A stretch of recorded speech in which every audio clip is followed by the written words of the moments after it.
युद्ध की खबर पर लगातार आज तक बना हुआ है और ईरान युद्ध के परिणाम को लेकर एक और बड़ी खबर इस समय आ रही है। अमेरिका और इजराइल के हमले में मारे गए आयतुल्लाह खुमैनी के बेटे मुश्तबा खामेनी को ईरान का सर्वोच्च नेता चुना गया है। ईरान इंटरनेशनल ने अपने सूत्रों के हवाले से दावा किया है कि असेंबली ऑफ एक्सपर्ट्स ने अली खामेनी के बेटे मुश्तबा को अपना सर्वोच्च नेता चुन लिया है। 56 वर्ष के मुश्तबा अब ईरान, लेकिन एक और बड़ी खबर इस समय युद्ध से आ रही है और ये नेता 56 वर्ष के मुश्तबा को चुना गया है जो कि अब ईरान की बागडोर संभालेंगे। लंबे समय से संभावित उत्तराधिकारी के रूप में मुश्तबा को ही देखा जा रहा था और उनकी ये पदोन्नति राजनीतिक रूप से संवेदनशील हो सकती है क्योंकि इस्लामी गणराज्य खानदानी सत्ता की आलोचना करता रहा है और खुद को राजशाही के मुकाबले अधिक लोकतांत्रिक होने के रूप में पेश करता आ रहा है। लेकिन ईरान इंटरनेशनल का दावा है कि इस्लामिक रेवोल्यूशनरी गार्ड्स कॉर्प्स यानी IRGC ने मौलवियों की सभा पर मुश्तबा का समर्थन करने के लिए भारी दबाव डाला और इसी सभा में ईरान के सर्वोच्च नेता का अंतिम निर्णय हुआ। सुमित, बिल्कुल, देखिए और लगातार इनके सामने सबसे बड़ी चुनौती ये होगी कि आखिरकार ईरान में इस मौजूदा स्थिति के अंदर वो कैसे सारी चीजों को मैनेज करेंगे। और सबसे ज्यादा बात ये कि ईरान के लिए दिक्कत तो सिर्फ बाहरी नहीं है, इस समय सबसे बड़ी दिक्कत यह है कि अमेरिका और इजराइल की तरफ से जो बातें कही जा रही हैं सईद की लोग सड़कों पर उतरे, उसको मैनेज करना भी बहुत बड़ी चुनौती होगी। हालांकि ईरान की ओर से आधिकारिक ऐलान अभी मुश्तबा के नाम का नहीं किया गया है क्योंकि इजराइल ने कहा है कि खामनेई का जो भी उत्तराधिकारी होगा हम उसे मार डालेंगे। वैसे मुश्तबा खामनेई के बारे में जानकारी ये भी मिली है कि 56 वर्ष के मुश्तबा अयतुल्लाह अली खामनेई के दूसरे बेटे हैं और फिलहाल किसी पद पर नहीं हैं। हालांकि ईरान की सत्ता में इनका अच्छा खासा प्रभाव माना जाता है, अरबों की संपत्ति के मालिक। बिल्कुल, और मुश्तबा के बारे में कई बातें हैं जो कहा जाता है क्योंकि IRGC के साथ काम कर चुके हैं सही। और सबसे खास बात ये कि हाल फिलहाल में जितने बड़े प्रोटेस्ट हुआ ईरान में हुए थे उनको मैनेज करने का काम, उनको पीछे से आप कह सकते हैं कि उनको ठंडा करने का काम इन्हीं के कंधों पर था। इनके साथ बहुत ज्यादा इंपॉर्टेंट चीजें हैं। बिल्कुल, हम सभी से बातचीत करेंगे, लेकिन उससे पहले ये बता दें कि युद्ध में विध्वंस अब बढ़ने लगा है तो सवाल भी उठने लगे हैं कि आखिर ईरान में युद्ध क्यों हो रहा है। रूस, चीन, तुर्की जैसे देशों ने प्रश्न उठा दिया है।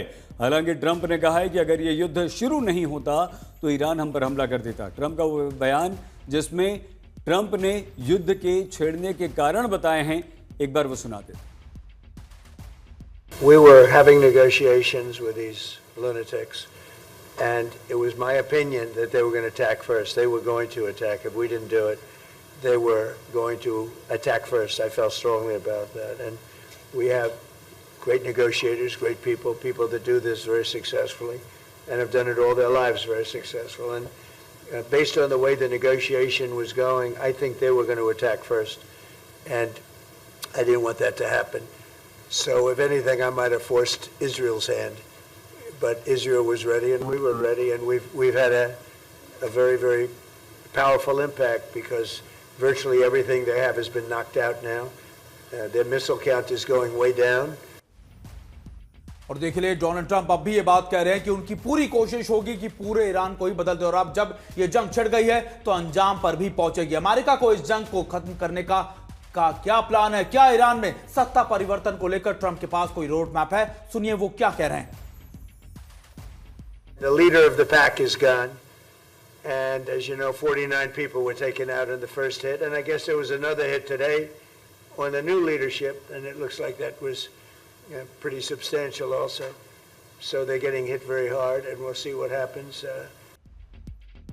और चलिए जिस मुद्दे पर हमने बातचीत छोड़ी थी जनरल कुलकर्णी, वही बात है कि लगातार नेवी को टारगेट करना ईरान की, क्या यह दिखा रहा है कि अमेरिका चाहता है कि अपने ऑन ग्राउंड ट्रूप्स को भेजे, लेकिन सारी कंट्री जो लगातार ईरान के आसपास के पड़ोसी मुल्क है वो इस बात से मना कर चुके हैं। तो ऐसा ना हो कि बंदर अब्बास एक बड़ा इलाका हो जहां से मूवमेंट की जा सके, क्योंकि देखिए अब नेवी का तो कोई एस्पेक्ट इस समय ईरान के पास बचा नहीं है।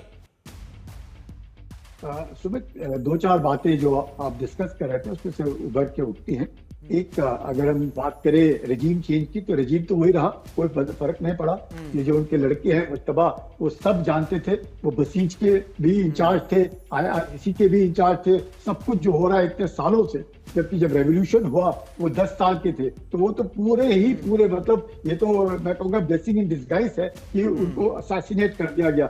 अगर वो शायद अपने नॉर्मल हिस्से भी अगर मर जाते तो सक्सेशन में दिक्कत आ सकती थी। और सर उनकी अब तो उम्र को succession लेकर भी में कहा दिक्कत जाता था कि नहीं। देखिए उम्र बहुत ज्यादा हो रही है और उनको ये सत्ता परिवर्तन अभी कर देना चाहिए ताकि कम से कम वो कमान संभाल ले।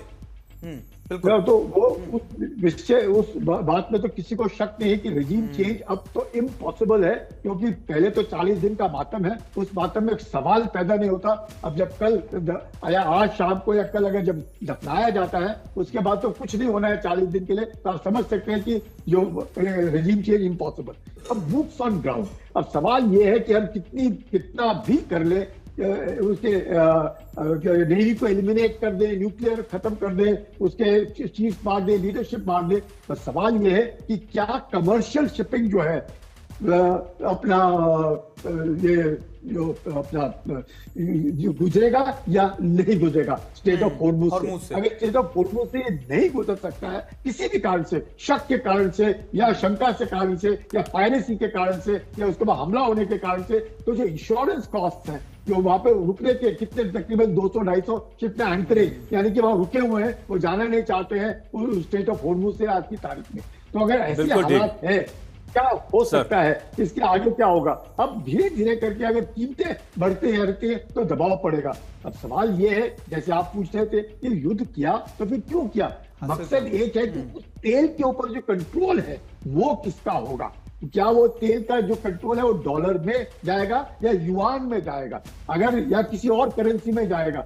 अगर तो डॉलर में तेल बेचते हैं तो अमेरिका को कोई उसमें ये नहीं है, तो मतलब कोई बुरा नहीं लगता उनको, चाहे वो वेनेजुएला का तेल हो या फिर ईरान का तेल हो, विश्व में कहीं पर भी तेल हो, वो तेल डॉलर में ही बिकना चाहिए। अगर वो किसी दूसरी करेंसी में बिक रहा है, जो चीन ने उनके साथ सौदा किया था, 400 अरब डॉलर का जो सौदा चीन का और ईरान का हुआ 30 साल के लिए, उसमें उनको आपत्ति थी कि वो युआन में जो सौदा करेंगे तो उनकी जो मार्केट है, उनका जो डॉलर है वो गिर जाएगा। तो आप वही वेनेजुएला में हो रहा था, 85% तेल वेनेजुएला का कौन उठा रहा था? चीन उठा रहा था। तो कौन सी कीमत? अपने पैसों से, अपने युआन पे। तो ये जो सप्लाई चेन है, जो कंट्रोल है, वो अमेरिका चाहता है। अगर ये कंट्रोल अमेरिका के हाथ में आ जाता है और कोई भी डॉलर के अलावा दूसरी करेंसी का बात नहीं करता है, तो मुझे लगता है अमेरिका अभी भी मान जाएगा। जहां तक न्यूक्लियर है वो तो खत्म है, उसमें कोई दिक्कत नहीं है। जहां तक मिसाइल्स की बात है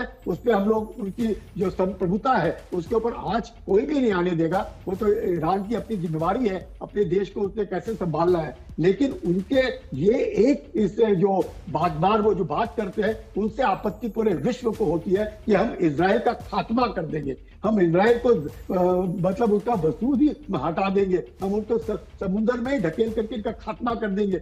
ये जो बातें इस तरह की होती है, इससे पूरे विश्व में अशांति फैलती है। और इजराइल और अब्राहम अकॉर्ड में जो बातचीत हुई थी अब्राहम अकॉर्ड के द्वारा, तो फिर खाड़ी के देशों में जैसे बता रहे थे अशरफ कि दो है गुट है, इसमें कोई शक नहीं। तो लेकिन ईरान ने जिस तरीके से हमला किया है अब खाड़ी के देशों के ऊपर, तो अरब और फारसी दो ये अलग अलग सभ्यताएं हैं और ये दोनों सभ्यताओं के बीच में जरूर एक दरार है, इसमें कोई शक नहीं है। और अब दरार फैल सकती है। बिल्कुल सर हमारे साथ संजय सोई सर भी है। सर देखिए, हमेशा स्टेट ऑफ हॉर्मुज को लेकर एक चोकिंग पॉइंट के तौर पर कहा जाता था और एक ब्लैकमेलिंग पॉइंट भी था।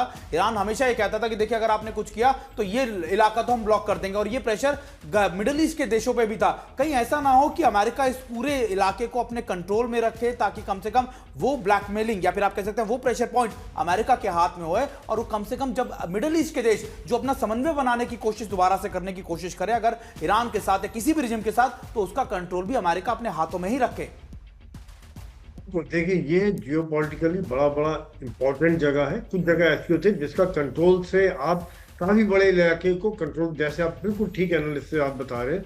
इस समय में देखिए, अगर ईरान की नेवी को वो उन्होंने ख़त्म किया है, उसका एक कारण ये भी है कि ईरान को किसी न किसी तरह अमेरिका चाहेगा कि गल्फ ऑफ हॉर्मुज खुला रहे, क्योंकि अगर गल्फ ऑफ हॉर्मुज बंद होता है, जैसे पहले डिस्कशन हुआ है जिसके द्वारा तेल की कीमतें बहुत बढ़ जाएंगी। पहली डिमांड और सप्लाई वाली जब बात होती है कि सऊदी अरेबिया का ऑयल प्रोडक्शन कम हो गया, LNG का प्रोडक्शन कम हो गया, कतार में इजराइल का प्रोडक्शन कम है, ईरान ने कम किया हुआ है, बाकी देशों में इस समय में चैलेंजेस हैं, तो और गल्फ ऑफ हॉर्मुज बंद हो जाता है तो डिमांड सप्लाई की वजह से तेल की कीमतें पहले बढ़नी शुरू हो गई हैं, और अगर और बढ़ जाती है तो पूरी दुनिया में रिसेशन का खतरा बहुत ज़्यादा है, जिसमें भारत चीन, मतलब दोनों ही तरफ, अगर हम एशिया की तरफ देखते हैं तो भारत, चीन, पाकिस्तान और साउथ ईस्ट एशिया के बाकी देश आ जाते हैं, और दूसरी तरफ अगर यूरोप देखते हैं तो अगर रेड सी पर भी हूथी एक्टिव हो जाते हैं तो यूरोप के ऊपर भी काफी असर पड़ जाएगा। वहां पर गैस की कीमतें पहले काफी बढ़ गई जो कतार के ऊपर निर्भर थे।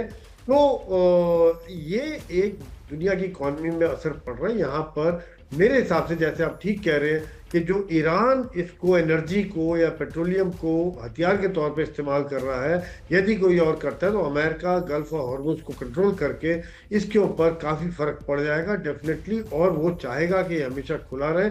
लेकिन जिस हिसाब से नैरो है वहां पर अगर एक आध शिप, वहां पे डेप्थ भी कम है, जहां पे वो घूम के जाता है, इस तरह घूम के जाता है, वहां पर उन्हें ईरान के पास से होकर निकलना पड़ता है। तो क्या नेवी को खत्म करने के बाद भी जब तक वो किनारे पर भी कुछ कंट्रोल नहीं करेंगे तब तक कैसे होगा?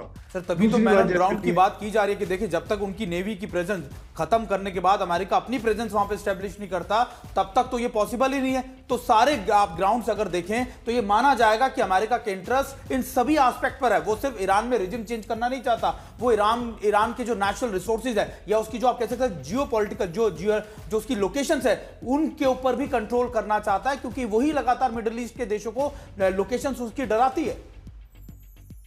बिल्कुल, इसमें कोई शक नहीं है, क्योंकि देखिए और भी जगह अमेरिका ने इस तरह की कोशिश की, जहां जहां पर भी उसको इंटरेस्ट लग रहा है वहां पर वो इस तरह से कंट्रोल करने की कोशिश करते हैं, क्योंकि तेल ही सबसे बड़ी आज ताकत है। और अगर मिडिल ईस्ट में इतना सब झगड़ा हो रहा है उसके पीछे सब तेल है। वेनेजुएला को कंट्रोल करने का कारण क्या था? तेल था। और दूसरी बात, जैसे अभी जो बात निकल के आई है कि चाइना कितना अफेक्टेड हो रहा है, देखिए अगर ईरान जाता है सबसे ज्यादा असर पड़ेगा चाइना पर और रशिया पर। सीरिया चला गया, रशिया का एक स्तंभ था वो चला गया, इराक के ऊपर रशिया का प्रभाव कम होता जा रहा है। ईरान जाता है जो रशिया का बहुत ट्रस्टेड फ्रेंड है, जो उनको ड्रोन्स तक सप्लाई करता रहा है, वो जाने से रशिया का एक मजबूत खम गिर जाएगा। चाइना का $400 बिलियन की डील हुई जो इन्वेस्टमेंट का प्लान है, चाइना इनका सबसे ज्यादा तेल खरीदता है। यदि ये होता है तो चाइना को बहुत असर पड़ेगा, जो मिडिल ईस्ट में, मध्य पूर्व में चाइना का फुट होल्ड है उसके ऊपर असर पड़ेगा। बिल्कुल, मुझे ये भी लग रहा है कि लॉन्ग टर्म में देखिए वेनेजुएला को काटा, अभी ईरान को कर रहे हैं, तो चाइना के अभी धीरे धीरे जिसको कहते हैं पर काटने वाली बात, पर काटने वाली बात। तो लेकिन सर अफगानिस्तान तो अब भी एक बड़ा एस्पेक्ट है। हमारे साथ संजय, हमारे साथ मेस्टर्न सर भी हैं। मेस्टर्न सर, आप तो अफगानिस्तान में लंबा समय काट चुके हैं, क्या अफगानिस्तान में बरगाम बेस नहीं ले पाना अमेरिका के लिए एक बड़ा सेटबैक था? और उसके बाद उनको लगा कि ईरान ही पॉसिबिलिटी है कि देखिए अगर चाइना को कंट्रोल करना है तो फिर भले ही आप अफगानिस्तान ना ले, लेकिन ईरान के अंदर तो आप आके बैठ जाए ताकि चीन को कंट्रोल किया जा सके। देखिए पॉसिबल तो है, पर मेरे को उसकी संभावना ना के बराबर लग रही है। कारण ये है, देखिए वहां पर ईरान अपना बिल्कुल बजट नहीं छोड़ेगा। वो मतलब एक ऐसा कंट्री है चाहे कुछ भी हो जाए वो अमेरिकन ट्रूप्स को तो वहां आने ही नहीं देगा। और जो बूट्स ऑन ग्राउंड की भी बात हो रही है, देखिए आपने अफगानिस्तान का नाम लिया, अफगानिस्तान में जो उस समय जो लड़ाई हो रही थी 40,000 तालिबान लोग थे जो अमेरिका से लड़ाई कर रहे थे। IRGC की टोटल स्ट्रेंथ है तकरीबन 2 लाख, जिसमें से 1,50,000 तो उनके ग्राउंड ट्रुप्स ही हैं। जो IRGC ग्राउंड है, नेवी अलग है, एयरफोर्स अलग है। तो 1,50,000 चलिए मान भी लिए, इसमें 20,000 मरे, वो तो वैसे इम्पॉसिबल है 20,000 मरे, इनकी टॉप लीडरशिप कोई खात्मा हुआ है। तो ये IRGC कार्डर्स तो वहां पर किसी भी ग्राउंड ट्रुप को ऑपरेट नहीं करने देंगे अमेरिकन ट्रुप्स को, कोई डाउट ही नहीं है। वो सुसाइडल होगा अमेरिका के लिए। एक ही जगह मेरे को दिखती है जहां पर अमेरिकन बूट्स ऑन ग्राउंड ला सकते हैं, वो है ये बेसिकली जो कुर्दिस्तान का इलाका है या जो अजरबैजान के साथ बॉर्डर है, तुर्की वाला में वहाँ, क्योंकि ये कर्ज है और कर्ज को वहां पर CIA का भी होल्ड अच्छा है, मोसाद का भी होल्ड अच्छा है। उधर अभी आपने देखा है कि इनके जो IRGC स्ट्रक्चर है वहां पर अभी इसराइलीज काफी फायरिंग कर रहा है, जिससे IRGC के वहां इंफ्रास्ट्रक्चर को बर्बाद करें। कारण यह है कि उसके बाद इसराइलीज और अमेरिकन वहां घुस के उस इलाके को, एटलीस्ट वो जो कुर्दिस्तान वाला प्रोविंस है और साथ में नीचे खुरमशार वाला, वहां प्रोटेस्ट कराएं और उनको मोटिवेट करके एटलीस्ट वो एक इंडिपेंडेंस घोषित करें साथ में, क्योंकि डिस्टेंस भी कम है वहां से एक रेवोल्यूशन चालू करवाएं। वो स्टार्ट पॉइंट होता है। आपको ये याद होगा जो लड़की मरी थी 2022 प्रोटेस्ट में, जी, वो भी इंसिडेंटली यहाँ की थी, खुरासन की, बिल्कुल, सॉरी कुर्दिश इलाके की। तो वो वहां से इसका नाम वो रेवोल्यूशन शुरू हुआ था, फिर बाद में तेहरान में फैल गया था। ये तेहरान में आई थी और जब इसको पकड़ लिया गया था और मर गई थी। तो कहने का मतलब है वहाँ के जो लोग हैं, जो कर्ज हैं, ये वैसे भी वहाँ की हुकूमत के खिलाफ हैं। तो एक इंडिपेंडेंट ऑटोनॉमी, इंडिपेंडेंट वहाँ पर एक मूवमेंट चल सकता है, जो पॉसिबल यही है, बूट्स ऑन ग्राउंड इस इलाके में आ सकती है। बाकी कहीं पर भी boots on ground American troops के लिए टोटल सुसाइडल रहेगा। सर, ये जनरल वेस्टर्न आप बहुत इंपॉर्टेंट बात कर रहे हैं, क्योंकि अगली अब अगर हमारी चर्चा होगी या हम ये मानना चाह रहे थे कि भाई एयर के बाद, नेवी के बाद अगर कोई लड़ाई होगी तो ऑब्वियसली वो हम ट्रूप्स की ही बात करना चाहते थे। जनरल सिवाच, इस पूरी बातचीत का क्या निष्कर्ष हम ये निकाल रहे हैं कि अगर अमेरिका पर कोई भी दबाव युद्ध खत्म करने का या बातचीत का, ट्रूस पीस के लिए अगर कोई भी इनिशिएट किया जा सकता है किसी दबाव के तहत, तो वह स्ट्रेट ऑफ हॉर्मुज होगा? हाँ बिल्कुल। देखो, एक बात माननी पड़ेगी, स्टेट ऑफ हॉर्मुज तो अभी आने वाले टाइम में अमेरिका कंट्रोल करने की कोशिश करेगा, और अभी टाइम बीइंग के लिए तो स्टेट ऑफ हॉर्मुज ऑपरेटिव नहीं रहेगा, क्योंकि ये नहीं कि आज आपने ईरान की नेवी को नष्ट कर दिया। ईरान के पास जो मिसाइल्स और ड्रोन्स हैं, उससे अगर 2 शिप को भी उसने गिरा दिया तो फिर वहां पर ब्रोकन लग जाएगा, कोई भी शिप वहां पर चांस नहीं रहेगा। इसका मतलब यही नहीं कि अमेरिका अपनी नेवी भी लेके आएगा, अमेरिका को और भी प्रोटेक्शन करनी पड़ेगी कि उनके जो ड्रोन्स हैं स्पेशली ईरान के, वो इनके ऊपर इंटरफेयर ना करें। एयर डिफेंस सिस्टम को भी बहुत लाना पड़ेगा। मगर ये सच्चाई है कि अमेरिका अपने इकोनॉमिक इंटरेस्ट को देख रहा है। अमेरिका चाहता है कि मिडिल ईस्ट के अंदर तो उसका कंट्रोल है, अब अगर ईरान उसके कब्जे में आ जाता, ईरान का ऑयल की तरफ देख रहा है। स्टेट ऑफ हॉर्मुज को, जैसे ये एक टाइम में पनामा कैनाल की बात हो रही थी, पनामा कैनाल में चाइना का दबदबा था, वो पनामा कैनाल को कहता था कि वो तो अमेरिका ने बनाया था, तो अमेरिका के कंट्रोल में होना चाहिए। ये सारा इकोनॉमिक गेम है, इसमें कोई शक नहीं। और जो बात हो रही है बूट्स ऑन ग्राउंड की, अमेरिका कभी भी बूट्स ऑन ग्राउंड नहीं लेके आएगा, क्योंकि ये याद रखो, मेन लैंड से ये 3 से 5 हजार किलोमीटर दूर है, और इसको देखना है अगर कल को ये बूट्स ऑन ग्राउंड करेगा तो कहां से लेके आएगा? क्या ये सर से लेके आएगा, अफगानिस्तान से लेके आएगा? जनरल सिवाच, क्योंकि हम प्रोग्राम खत्म करने की तरफ बढ़ रहे हैं, जल्दी से एक बात पूछ लूं, आपने इकोनॉमिक इंटरेस्ट की बात की अमेरिका की, तो क्या ये एक स्ट्रेटेजी है ईरान की कि वो सऊदी अरब में अरामको ऑयल रिफाइनरी पर हमला कर रहा है? क्या वो ब्रिटिश तेल टैंकर को, आज ऑयल टैंकर को जिस तरह से उसने मारा, तो ये एक स्ट्रेटेजी के तहत वो यहाँ आर्थिक नुकसान पहुंचाने का प्रयास कर रहा है अमेरिका को? हाँ बिल्कुल, उसके 2 पहलू हैं। एक तो ये पहलू है कि इन देशों को ये दिखाना है कि भाई आपने बेसी रखी अमेरिका की तो आप सबसे ज्यादा वल्नरेबल हैं, और एक वो प्रेशर डालेंगे अमेरिका पे लड़ाई बंद। तीसरा, इसने क्या किया, इकोनॉमिकली हिट कर दिया उन देशों को। आज वो सबसे ज्यादा सेफ माने जाते थे, जो इनका ऑयल है ना तो प्रोड्यूस हो रहा है और ना वो यहाँ से जा पा रहा है। आज देखें, LNG जो कतार में बनती थी वो सब प्रोडक्शन बंद कर दी है। ऑयल जो बनता था सऊदी में, UAE में, उसकी प्रोडक्शन 33% हो गई। उसकी वजह यह है कि इकोनॉमी ही है, अब इन देशों की इकोनॉमी बहुत ज्यादा हिट करेगी, इसमें कोई शक नहीं। दूसरा, जो ईरान की स्ट्रैटेजी है, उसकी स्ट्रैटेजी है इस लड़ाई को इतना लंबा खींचो जब तक उसकी मिसाइलें और ड्रोन्स है।